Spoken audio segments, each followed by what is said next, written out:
ए नाही मला काय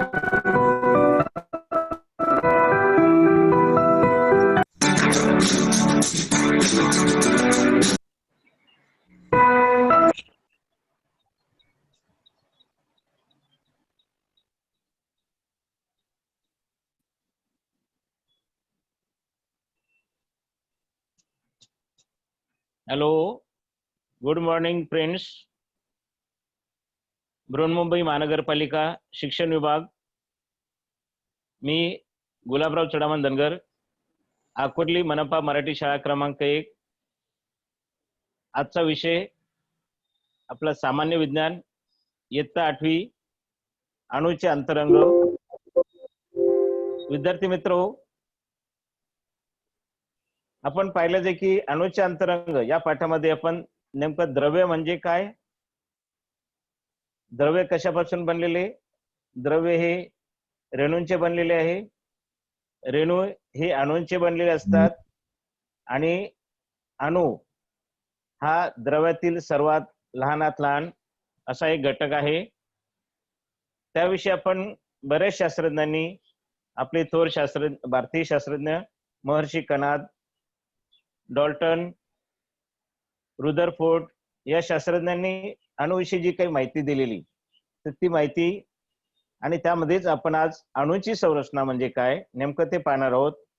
तर अणूची संरचना पाहत असताना अणूचे जे काही केंद्रक असते, ते केंद्रक व केंद्रकाबाहेरील भाग या सगळ्यांनी मिळून अणु केंद्रक बनलेले असते.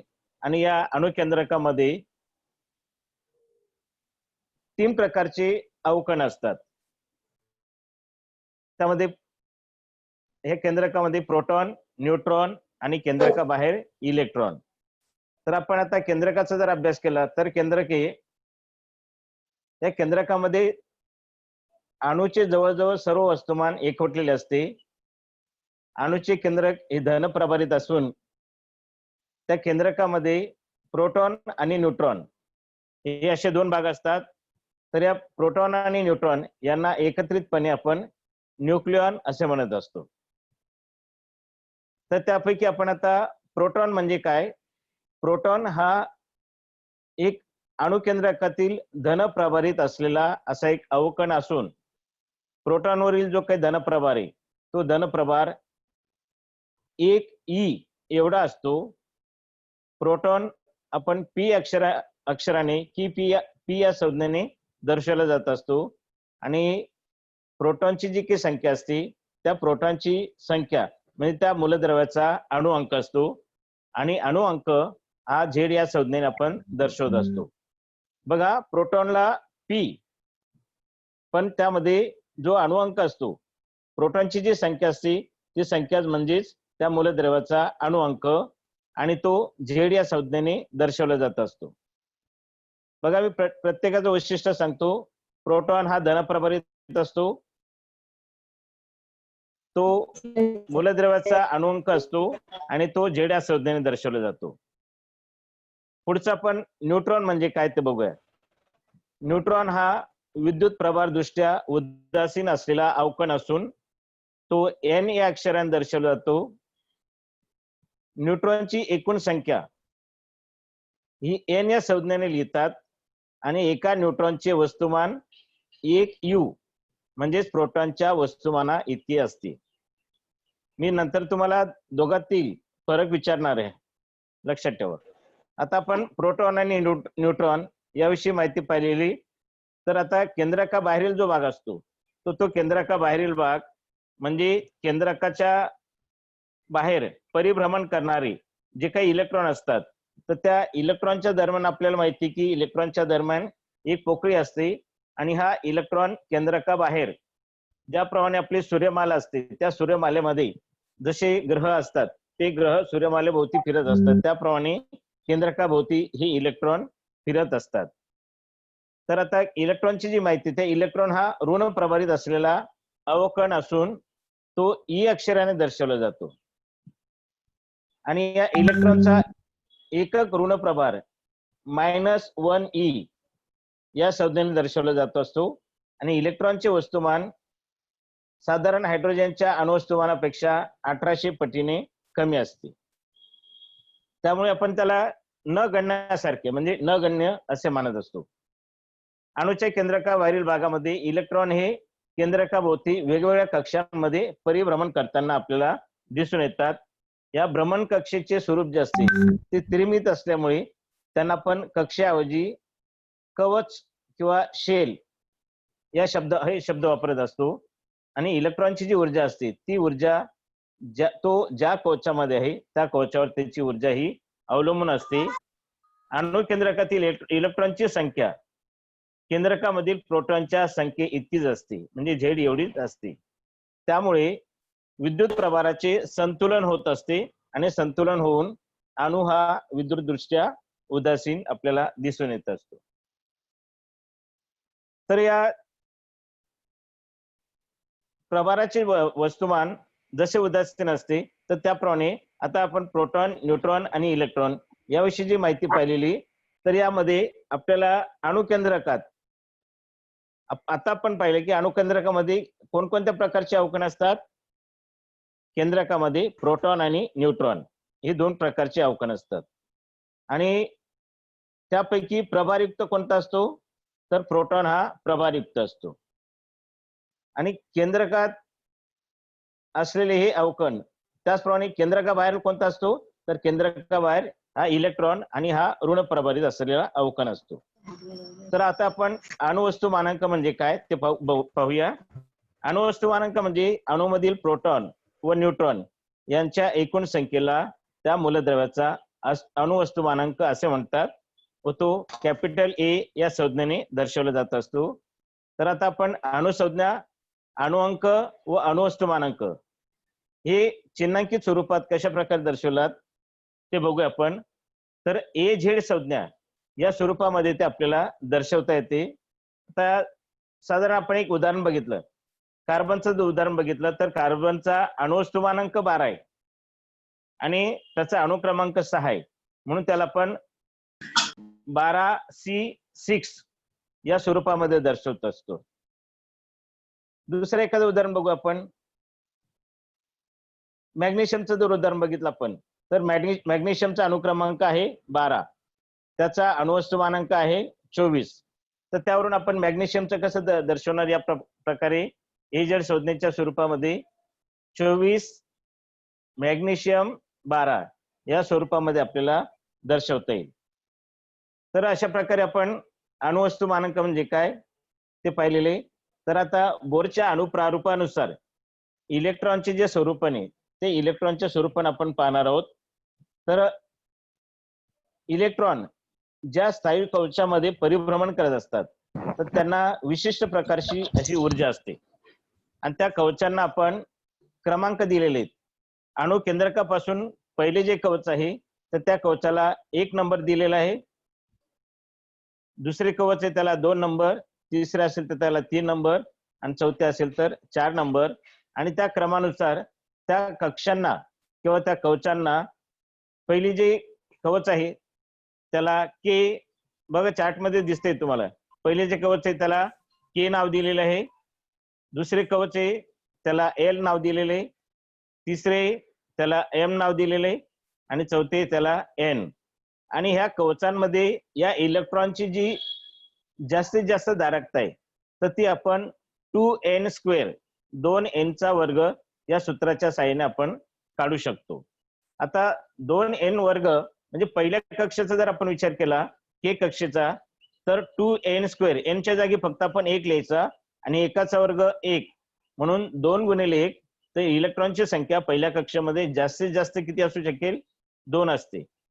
आता दुसऱ्या कक्षेचा विचार केला आपण एल कक्षा, तर त्या n नंबरच्या ऐवजी आपण 2 लिहायचे, 2n², 2n च्या ऐवजी 2 लिहिला, 2चा वर्ग 4, 4 गुणिले 2 8. म्हणजे एल कक्षामध्ये जास्तीत जास्त किती सामावू शकतील, मॅक्सिमम दारकता त्याची 8 असेल.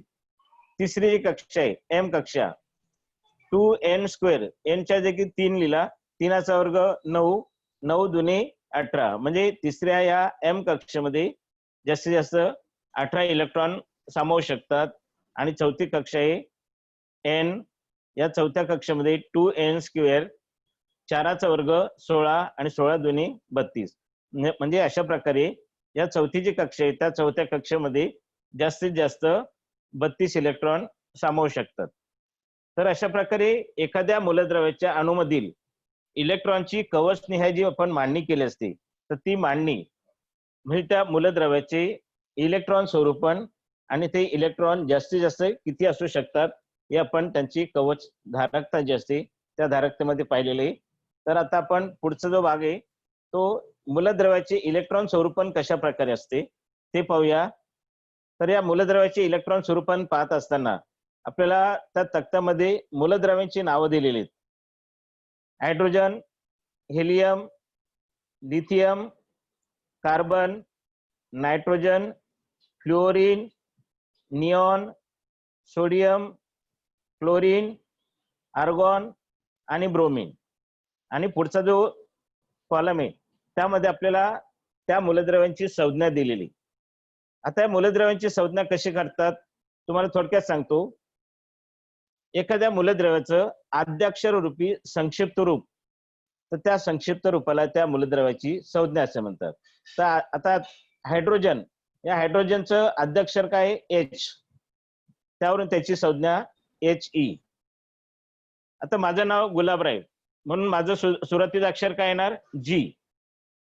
तसं या प्रत्येक मूलद्रव्याचं हेलियम, आता इथे हायड्रोजनचा H आहे आणि हेलियम मध्ये पण H येतो म्हणून दुसरं अक्षर घेतलेले He. लिथियमची संज्ञा Li, कार्बनची संज्ञा C, नायट्रोजनची N, ऑक्सिजनची O, फ्लोरीनची F, निऑनची Ne, सोडियमचं Na. तर तुम्ही म्हणाले ते सोडियमचं Na काय घेतलेले? कारण त्या सोडियमचं लॅटिन नाव जे ते नॅट्रियम आहे, त्या नॅट्रियम नावावरून त्याची संज्ञा आहे Na घेतलेली. Chlorine Cl, argon Ar, ब्रोमीनची Br. तर यामध्ये या अणूमधील जे इलेक्ट्रॉन जे असतात त्या इलेक्ट्रॉनची संख्या 1 आहे. हायड्रोजनचे अणु क्रमांक 1 आहे, त्यामुळे त्याच्यात इलेक्ट्रॉनची संख्या सुद्धा 1 असते.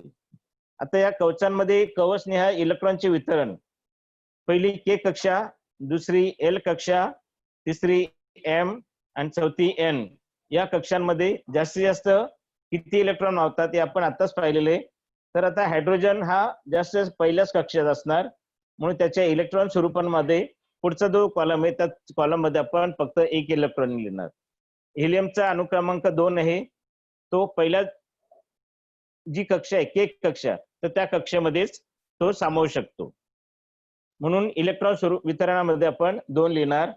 आता बघा हा helium, neon, argon, krypton, xenon यांच्या ज्या, आता हेलियमची द्विक स्थिती पूर्ण आहे, 2 अणू पूर्ण आहेत म्हणजे तो विद्युत दृष्ट्या कसा आहे किंवा तो निष्क्रिय वायू मूलद्रव्य आहे कारण याची द्विक स्थिती पूर्ण आहे. तो कोणत्याही अणूला इलेक्ट्रॉन देत नाही किंवा घेत नाही.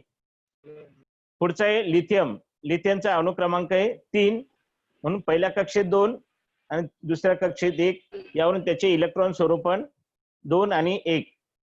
कार्बनची संज्ञा आहे C, त्याचा अणु क्रमांक आहे 6. तर पहिल्या कक्षेत जास्तीत जास्त आपल्याला माहिती आहे की 2च इलेक्ट्रॉन मावतात आणि उरलेले किती मग 6 तून 2 गेले 4, मग इथे इलेक्ट्रॉन स्वरूपण 2 आणि 4 अशा प्रकारे येणार. नायट्रोजनचं त्याची संज्ञा आहे N, अणु क्रमांक आहे 7, पहिल्या कक्षेत 2, दुसऱ्या कक्षेत 5 आणि इलेक्ट्रॉन स्वरूपण 2 आणि 5. ऑक्सिजन संज्ञा O, इलेक्ट्रॉन संख्या किंवा त्याचा अणु क्रमांक आहे 8 म्हणून 2 आणि दुसऱ्या कक्षेत 6, त्यावरून त्याचं इलेक्ट्रॉन स्वरूपण 2 आणि 6. फ्लोरीन. तर अशा प्रकारे तुम्हाला हा तक्ता पूर्णपणे व्यवस्थित भरता येईल. तर आता आपण हे जे शेवटच्या इलेक्ट्रॉन वितरण स्वरूपामध्ये शेवटी जे अंक दिलेले आहेत तर ते अंक जे आहेत, आता जिथे 1 असेल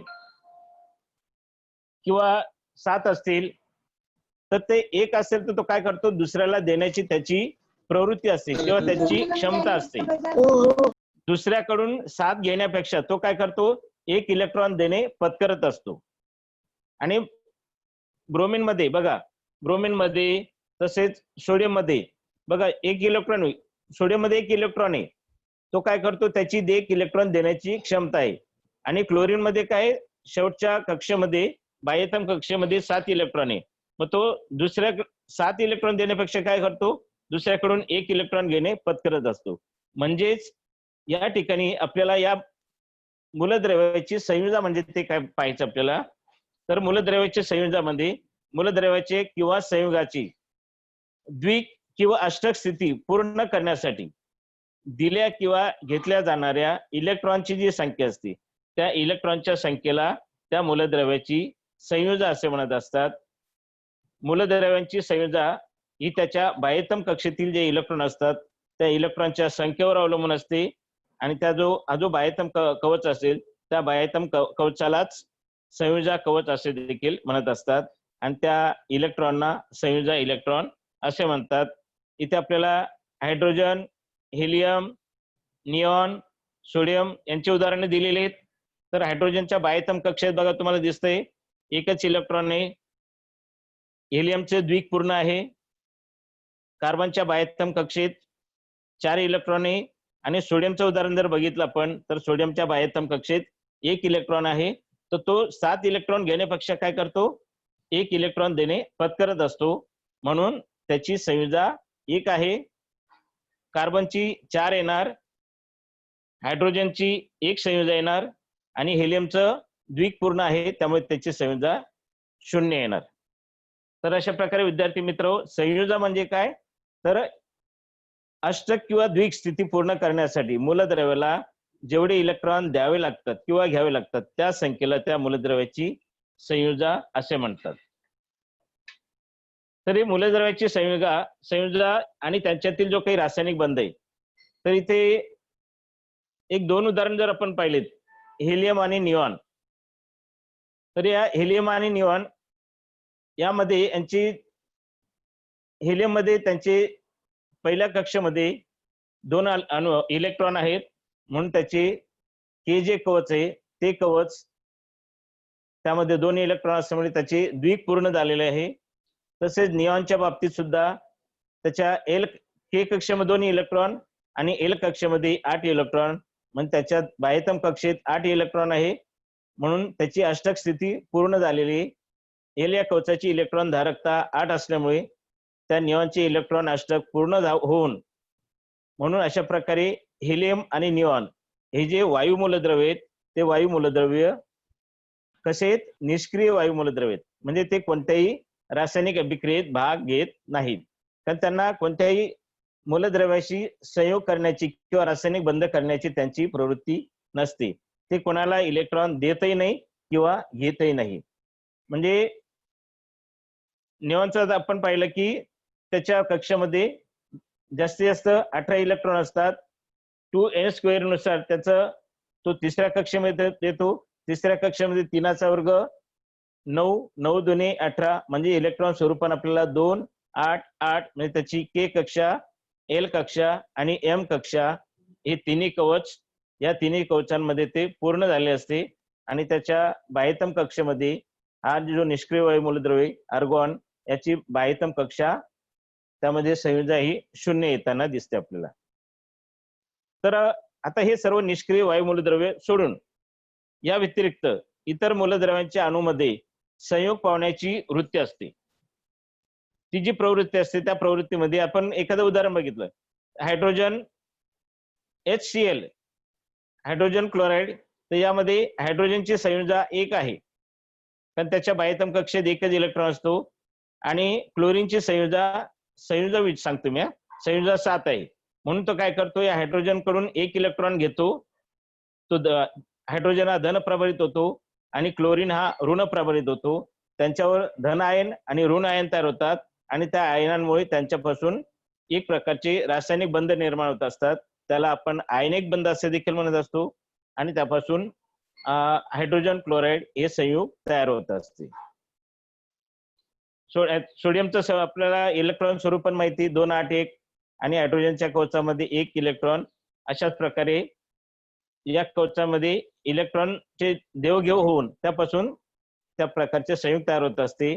त्याच प्रकारे आपण सोडियम क्लोराईड सुद्धा Na+ आणि Cl-, सोडियमचा अनुक्रमांक आताच आपण पाहिला की सोडियमचा अनुक्रमांक किती आहे? 11 आहे. 2, 8, 1 म्हणजे हा 1 इलेक्ट्रॉन देतो आणि क्लोरीनचा अनुक्रमांक 17, 2, 8 आणि 7 तर तो 1 इलेक्ट्रॉन दुसऱ्याकडून सोडियम कडून घेतो आणि त्या प्रकारे सोडियम क्लोराईड हे सुद्धा संयुग तयार होत असते. तर अशा प्रकारे आपण निष्क्रिय वायू मूलद्रव्य सोडून सुद्धा इतर मूलद्रव्यांचे रासायनिक बंध कशा प्रकारे तयार होतात ते पाहिलेले. आता पुढे एक आपल्याला तक्ता दिलेला आहे. तर त्या तक्त्यामध्ये मूलद्रव्याची संज्ञा, त्यांचे रेणुसूत्र, मूलद्रव्याची संयुजा, मूलद्रव्याचे इलेक्ट्रॉन स्वरूपन आणि मूलद्रव्यातील संयुजा इलेक्ट्रॉन आणि पुढे त्या 8तून जेवढे कमी असतील ते X संयुजा इलेक्ट्रॉन किंवा Xच्या बरोबर 4 किंवा 4 पेक्षा कमी असलेले इलेक्ट्रॉन त्यांची माहिती पाहता. हायड्रोजन त्याचं संयुगाचं रेणुसूत्र आहे HCl, मूलद्रव्याची संज्ञा 1 आहे, त्याचे इलेक्ट्रॉन स्वरूपन हायड्रोजनचं एकच असणार आणि बाह्यतम कक्षेत 1 आहे म्हणून त्याचं संयुजा इलेक्ट्रॉन X. दुसरं क्लोरीन, त्याचं संयुगाचं रेणुसूत्र आहे HCl, संयुजा इलेक्ट्रॉन हायड्रोजनचा 1, मूलद्रव्याचे इलेक्ट्रॉन स्वरूपन क्लोरीनचं 2, 8, 7 आणि बाह्यतम कक्षेत 7 इलेक्ट्रॉन म्हणून संयुजा इलेक्ट्रॉन 7 म्हणून इथे 8 - X 8 - X 8तून 7 गेले तर 1. तर अशा प्रकारे निऑन, आणि निऑनचे बाह्यतम कक्षा पूर्ण आहे 2 आणि 8, त्यामुळे हे संयोग होत नाही. तर अशा प्रकारे आपण पुढे chlorine, sodium hydroxide, magnesium chloride, CH4 म्हणजे methane, Al अल्युमिनियमचं AlCl3 aluminium chloride. तर हे अशा प्रकारे आपण मूलद्रव्य, त्यांच्या संज्ञा, संयोगाचे रेणुसूत्र, त्यांची संयुजा, मूलद्रव्याचे इलेक्ट्रॉन स्वरूपन आणि त्यातील संयुजा इलेक्ट्रॉन कशा प्रकारे असतात. तर ज्या मूलद्रव्यामध्ये संयुजा इलेक्ट्रॉनची संख्या 4 किंवा त्यापेक्षा कमी असते तर त्या मूलद्रव्यांची संयुजा त्यातील संयुजा इलेक्ट्रॉन एवढी असते. या उलट ज्या मूलद्रव्यात 4 किंवा त्याहून कमी अधिक इलेक्ट्रॉन असतात तेव्हा त्या अष्टक पूर्ण होण्यासाठी जितके इलेक्ट्रॉन कमी असतात ती संख्या त्या मूलद्रव्याची संयुजा असते. तर आता आपण पुढचा तक्ता पाहणार आहोत. तर त्यामध्ये आपल्याला जर अणुअंक दिले असतील तर अणुअंक दिले असता तर बाह्य कक्षेतील इलेक्ट्रॉन शोधणे. तर हायड्रोजनचा अणुक्रमांक 1 आहे, त्याच्या बाह्यतम कक्षेत जास्तीत जास्त किती इलेक्ट्रॉन असतील? 1च इलेक्ट्रॉन असतो.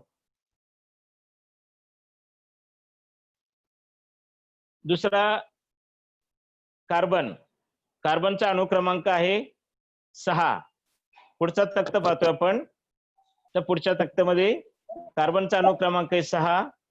पहिल्या कक्षेत किती इलेक्ट्रॉन असतात? 2 इलेक्ट्रॉन असतात. मग उरले किती? 6 वजा 2 तर 4 उरले. मग त्याच्या बाह्यतम कक्षेत जास्तीत जास्त 4 इलेक्ट्रॉन असतात. लिथियमचा अणुक्रमांक 3. पहिल्या कक्षेत 2 इलेक्ट्रॉन आणि दुसऱ्या कक्षेमध्ये 1 इलेक्ट्रॉन. ऑक्सिजन, ऑक्सिजनची संज्ञा O. बघा संज्ञा आणि रेणुसूत्रामध्ये फरक आहे. ऑक्सिजनची संज्ञा O, त्याचा अणुक्रमांक 8. पहिल्या कक्षेमध्ये 2 इलेक्ट्रॉन, 8 वजा 2 इथे किती राहिले? 6. म्हणून त्याच्या बाह्यतम कक्षेत जास्तीत जास्त 7 इलेक्ट्रॉन असतात. पुढचा मूलद्रव्य N, नायट्रोजन. नायट्रोजनचा अणुअंक आहे, अणुअंक पण Z अक्षराने दर्शवतो. तो अणुअंक आहे 7. पहिल्या कक्षेत 2 इलेक्ट्रॉन आणि उरले 7 वजा 2 किती? 5. त्याच्या बाह्यतम कक्षेत जास्तीत जास्त 5 इलेक्ट्रॉन असतात. तर अशा प्रकारे आपण अणुअंक जर आपल्याला दिले असतील, झेडची संख्या दिली असतील तर आपल्याला त्या कक्षेतील इलेक्ट्रॉन बाह्यतम कक्षेत जास्तीत जास्त किती इलेक्ट्रॉन असतात ते आपण शोधू शकतो. तर अशा प्रकारे मूलद्रव्यांची इलेक्ट्रॉन संख्या दिली असता त्या मूलद्रव्याचे इलेक्ट्रॉन स्वरूपण, संयुजा, इलेक्ट्रॉन संख्या व संयुजा कशा प्रकारे, तर ते आपण पुढच्या तक्त्यामध्ये पाहणार आहोत. तर या पुढच्या तक्त्यामध्ये आपल्याला दिलेलं आहे, मूलद्रव्यांची नावं दिलेली आहेत, मूलद्रव्यांची इलेक्ट्रॉन संख्या दिलेली आहे, त्यांचे इलेक्ट्रॉन स्वरूपण आपल्याला लिहायचंय आणि संयुजा इलेक्ट्रॉन संख्या किती असेल आणि त्यावरून त्या मूलद्रव्याची संयुजा किती. तुम्हाला फक्त इथे देताना मूलद्रव्याची संज्ञा दिलेली, तर त्याचा अणुक्रमांक किती तो आपल्याला लिहायचा असतो. आता या सोडियमचा अणुक्रमांक दिलेला आपल्याला 11. आता आपल्याला माहिती आहे पहिल्या कक्षेत जास्तीत जास्त 2 इलेक्ट्रॉन असतात आणि दुसऱ्या कक्षेत जास्तीत जास्त 8 इलेक्ट्रॉन असतात. आता पहिल्या कक्षेत 2, दुसऱ्या कक्षेत 8, 8 आणि 2 10 झाले, उरला किती 1. तर या इलेक्ट्रॉन स्वरूपण त्याचे 2, 8 आणि 1 असणार, म्हणून त्याच्या संयुजा इलेक्ट्रॉन किती बाह्यतम कक्षेत 1, म्हणून तो संयुजा इलेक्ट्रॉन 1, त्यावरून त्याची संयुजा 1. कार्बनचा अणुअंक दिलेला आपल्याला 6. पहिल्या कक्षेत 2 इलेक्ट्रॉन, दुसऱ्या कक्षेत 4 इलेक्ट्रॉन. आता आपल्याला बघा इथे अष्टक स्थिती पूर्ण करण्यासाठी याच्यात बाह्यतम कक्षेत 4 इलेक्ट्रॉन आहे, त्याला 4 इलेक्ट्रॉनची अजून आवश्यकता आहे, म्हणून त्याची संयुजा असेल ती संयुजा 4 येणार. मॅग्नेशियमचा अणुक्रमांक दिलेला आपल्याला 12. त्याचं इलेक्ट्रॉन स्वरूपण पहिल्या कक्षेत 2 इलेक्ट्रॉन, दुसऱ्या कक्षेत 8 इलेक्ट्रॉन, 8 आणि 2 झाले 10, उरले किती 2. तर तिसऱ्या कक्षेमध्ये 2 इलेक्ट्रॉन, म्हणून त्याचे इलेक्ट्रॉन स्वरूपण 2, 8, 2. बाह्यतम कक्षेत 2 इलेक्ट्रॉन आहेत, म्हणून त्याची संयुजा इलेक्ट्रॉनची संख्या 2, त्यावरून त्याची संयुजा 2. आता क्लोरीनचं बघूया आपण. क्लोरीनचा अणुक्रमांक आहे 17. पहिल्या कक्षेत 2 इलेक्ट्रॉन, दुसऱ्या कक्षेत 8 इलेक्ट्रॉन आणि तिसऱ्या कक्षेत 7. तर अशा प्रकारे त्याचं इलेक्ट्रॉन स्वरूपण आहे 2, 8, 7. तर बाह्यतम कक्षेत 7 इलेक्ट्रॉन, म्हणून संयुजा इलेक्ट्रॉनची संख्या 7 आहे. परंतु याची संयुजा बघा आता किती येणार, कारण याला अष्टक पूर्ण करण्यासाठी किती इलेक्ट्रॉनची गरज आहे, एकाच इलेक्ट्रॉनची गरज आहे, म्हणून याची संयुजा 1 येणार. तुम्ही म्हणाल इथे मॅग्नेशियमची संयुजा 2 आहे का, कारण हा काय करतो, दुसऱ्याकडून 6 घेण्यापेक्षा काय पत्करतो, 2 देणे पत्करत असतो, म्हणून याची संयुजा 2 आहे. तर अशा प्रकारे आपल्याला इलेक्ट्रॉन स्वरूपण, त्याच्यातील संयुजा इलेक्ट्रॉन संख्या किती असते व संयुजा कशा प्रकारे काढतो आपण, हे आपण आता पाहिलेले आहे. तर अशा प्रकारे आपण मूलद्रव्य, त्यांचे इलेक्ट्रॉन स्वरूपण हे पाहिलेले आहे. तर आता आपण पाहत असताना आपल्याला माहिती आहे की अणु क्रमांक आणि अणुवस्तुमानांक आता आपण आतापर्यंत पाहिलं की ते नेहमी पूर्णांकातच असतात. का असतात, कारण अणुतील जे काही प्रोटॉन आणि न्यूट्रॉन यांची जी संख्या असते ती नेहमी पूर्णांकातच असते, म्हणून अणु क्रमांक आणि अणुवस्तुमानांक हे नेहमी पूर्णांकातच असतात. आता आपल्याला जर समजा विचारलंय का सल्फर मध्ये 16 प्रोटॉन आणि 16 न्यूट्रॉन असतील, तर त्याचा अणुअंक व अणुवस्तुमानांक किती. आता जर प्रोटॉनची संख्या जेवढी असेल तेवढाच त्याचा अणुअंक असतो, म्हणजे त्याचा अणुक्रमांक 16 असणार, आणि अणुवस्तुमानांक म्हणजे प्रोटॉन आणि न्यूट्रॉन यांच्या एकूण संख्येला आपण अणुवस्तुमानांक म्हणतो, म्हणून त्याचा अणुवस्तुमानांक किती येणार, 32 येणार. तर विद्यार्थी मित्र, अशा प्रकारे आपण आतापर्यंत अणूची संरचना आणि या अणु संरचनेमध्ये त्यांचे अणुक्रमांक, त्यांची संयुजा, त्यांची जी क्षमता आहे इलेक्ट्रॉन देण्या घेण्याची, तर ते पाहिलेले. तर आता आपण समस्थानिके म्हणजे काय आणि या समस्थानिकांचे आपल्या जीवनामध्ये किंवा दैनंदिन व्यवहारामध्ये काय उपयोग असतात, तर ते आपण पाहूया. समस्थानिके म्हणजे एकाच मूलद्रव्याच्या अणूमध्ये त्याचा अणुअंक जरी समान असला परंतु अणुवस्तुमानांक भिन्न असतात, तर अशा अणूंना आपण त्या मूलद्रव्याची समस्थानिके असे म्हणतो.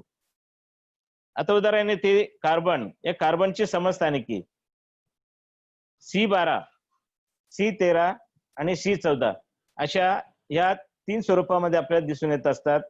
तर ते लिहिताना आपण 12C, 13C, 14C म्हणजे 12C, 13C आणि 14C या समस्थानिकांच्या स्वरूपामध्ये आपण लिहित असतो.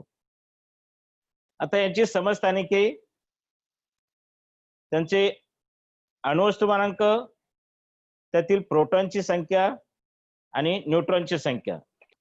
आता आपण पाहिलं की त्याचे अणुअंक जरी समान असले परंतु काय होतात, अणुवस्तुमानांक भिन्न असतात, म्हणून त्यांना आपण त्या मूलद्रव्याची समस्थानिके असे म्हणतात.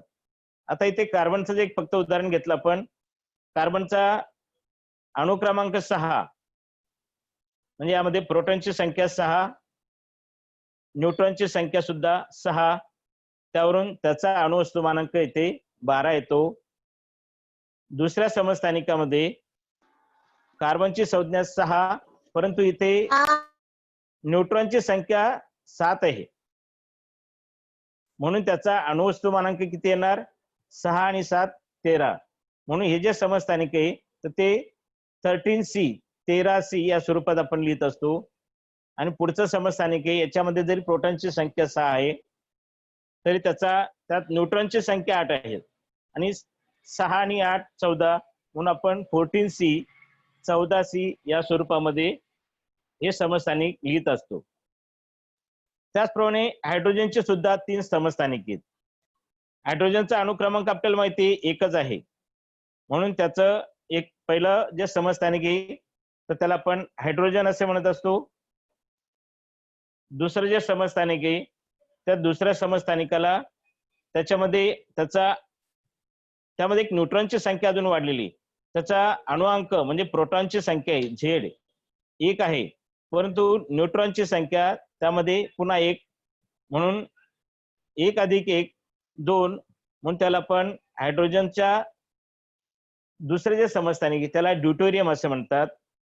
आणि तिसरं जे समस्थानिक आहे तर ते तिसरं समस्थानिक आहे, यामध्ये प्रोटॉनची संख्या 1 जरी असली तरी न्यूट्रॉनची संख्या 2 आणि 2 आणि 1 3, म्हणून हायड्रोजनचे ट्रिटियम असे म्हणत असतो. तर अशा प्रकारे या हायड्रोजन, ड्यूटेरियम आणि ट्रिटियम अशी 3 स्वतंत्र नावे आहेत आणि त्यांचे अणुवस्तुमानांक सुद्धा 3 भिन्न आहेत. हेवी वॉटर आपण म्हणत असतो, म्हणजे जड पाणी, याची माहिती आपल्याला इंटरनेटवर सुद्धा चांगल्या प्रकारे मिळू शकते. तर हे जे समस्थानिक आहेत तर त्या समस्थानिकांचा उपयोग नेमका कशासाठी होतो, तर ही जी काही मूलद्रव्यांची समस्थानिके असतात तर ती किरणोत्सारी असतात आणि या किरणोत्सारी मूलद्रव्यांचा किंवा या समस्थानिकांचा उपयोग विविध अशा क्षेत्रांमध्ये केला जात असतो. आता उदाहरणार्थ औद्योगिक क्षेत्रामध्ये, कृषी क्षेत्रामध्ये आणि वैद्यकीय क्षेत्रामध्ये, त्याचबरोबर संशोधन क्षेत्रामध्ये सुद्धा मोठ्या प्रमाणात त्याचा उपयोग केला जात असतो.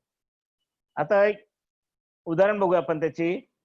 युरेनियम 235 हे जे समस्थानिक आहे या समस्थानिकाचा उपयोग केंद्रकीय विखंडन करून ते मोठ्या प्रमाणात वीज निर्मिती करण्यासाठी त्याचा उपयोग केला जात असतो. पुढचं जे समस्थानिक आहे कोबाल्ट 60. आता आपल्या भारतामध्ये सुद्धा मोठ्या प्रमाणावर कॅन्सरचे प्रमाण वाढलेले, तर अशा या कॅन्सर सारख्या प्राणघातक आजारावर वैद्यकीय उपचारामध्ये काही मूलद्रव्याच्या किरणोत्सारी समस्थानिकांचा उपयोग केला जात असतो. तिसरा उपयोग आयोडीन 131 हे जे समस्थानिक आहे या समस्थानिकांचा उपयोग आपल्या गळ्याजवळ बघा ज्या थायरॉइड ग्रंथी असतात तर त्यामध्ये गॉयटर या थायरॉइड ग्रंथीच्या आजारावरील उपचारामध्ये या समस्थानिकांचा उपयोग केला जात असतो. नंतर पुढचं जे समस्थानिक आहे सोडियम 24 या किरणोत्सारी मूलद्रव्याच्या समस्थानिकांचा उपयोग आपल्या मुंबईला येणारे जे काही पाण्याच्या मोठमोठ्या लाईन आहेत तर ती लाईन फार खोलवर गेलेले आहेत, पण त्या नळामध्ये जर कुठे चिरा पडल्या असतील किंवा डॅमेज झाला असेल तर ते शोधण्यासाठी या किरणोत्सारी मूलद्रव्याच्या समस्थानिकांचा उपयोग केला जात असतो. त्याच प्रकारे अन्न पदार्थांमध्ये जी काही भेसळ असते ती भेसळ किंवा अन्न पदार्थांमध्ये काही सूक्ष्म जीवाणू असतात त्यांचे परिरक्षण करण्यासाठी या किरणोत्सारी मूलद्रव्यांचा उपयोग केला जात असतो.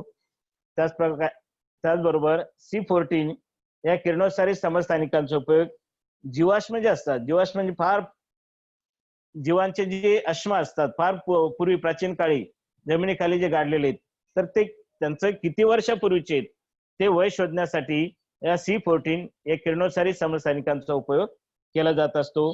तर अशा प्रकारे आपण हे समस्थानिके सुद्धा आपल्याला फार उपयुक्त असतात. वेगवेगळ्या क्षेत्रामध्ये त्याचे उपयोग आणि वापर केला जात असतो. तर पुढे जी अणुभट्टी आहे तर त्या अणुभट्टीविषयी आपण माहिती पाहणार आहोत. त्या अणुऊर्जेच्या वापरामुळे मोठ्या प्रमाणावर आपल्याला वीज निर्मिती करण्यासाठी हे जे संयंत्र वापरले जात असते तर त्याला आपण अणुभट्टी असे म्हणतात. आणि या अणुभट्टीमध्ये अणुचे जे इंधन असते त्या इंधनावर केंद्रकीय अभिक्रिया घडवून आणतात. म्हणजे केंद्रकीय विखंडन केले जात असते आणि केंद्रकीय विखंडन करून मोठ्या प्रमाणामध्ये वीज निर्मिती किंवा ऊर्जा निर्मिती केली जात असते. तर या संबंधी काही समस्थानिके त्या समस्थानिकांचा त्यांची अणुइंधनाचा उपयोग केला जात असतो. आणि या ठिकाणी मंद गतीच्या न्यूट्रॉनचा मारा केला जात असतो. युरेनियम 235 या समस्थानिकाच्या केंद्रकांचे विखंडन होऊन क्रिप्टॉन 92 व बेरियम 141 या वेगवेगळ्या मूलद्रव्यांची केंद्रके 2 व 3 न्यूट्रॉन निर्माण करत असतात. आणि या न्यूट्रॉनची गती कमी करण्यासाठी या ठिकाणी संचलक किंवा मंदक यांचा उपयोग केला जात असतो.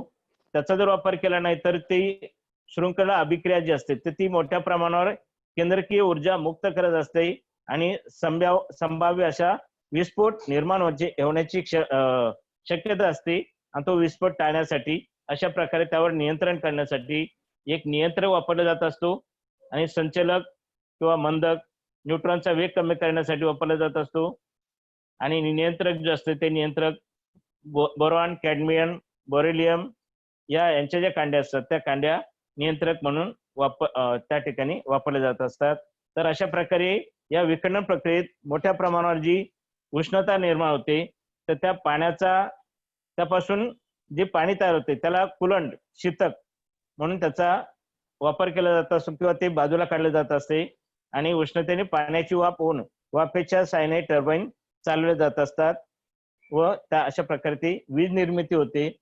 तर भारतामध्ये हे जे अणुविद्युत निर्मितीचे केंद्र आहेत ते आपल्या मुंबईमध्ये कार्यान्वित आहे. अप्सरा नावाची जी अणुभट्टी ती मुंबईच्या भाभा अणुसंशोधन केंद्रामध्ये 4 ऑगस्ट 1956 रोजी कार्यान्वित करण्यात आलेली ही भारतातील पहिली अणुभट्टी आहे. तसेच भारतात थोरियम 235 या मूलद्रव्याचे मोठ्या प्रमाणात अणुसंशोधन केले. वैज्ञानिकांनी पुढील काळासाठी थोरियम 232 पासून युरेनियम 233 या समस्थानिकांची निर्मितीवर अणुभट्ट्यांची योजना विकसित केलेली. तर अशा प्रकारे विद्यार्थी मित्र आपल्याला आज आपण अणुसंरचनेमध्ये अणुकेंद्रकाचा अभ्यास केलेला आहे. तर अणुकेंद्रकामध्ये किती प्रकारचे अवकण असतात?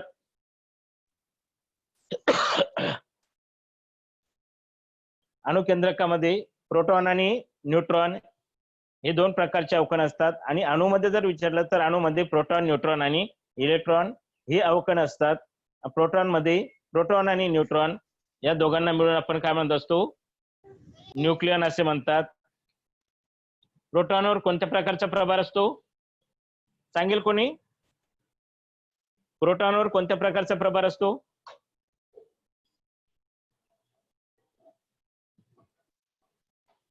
तर प्रोटॉनवर धन प्रकारचा प्रभार असतो. इलेक्ट्रॉनवर ऋण प्रभार असतो. प्रोटॉन कुठे असतात? अणुकेंद्रकात असतात. इलेक्ट्रॉन अणुकेंद्रकाबाहेर असतात.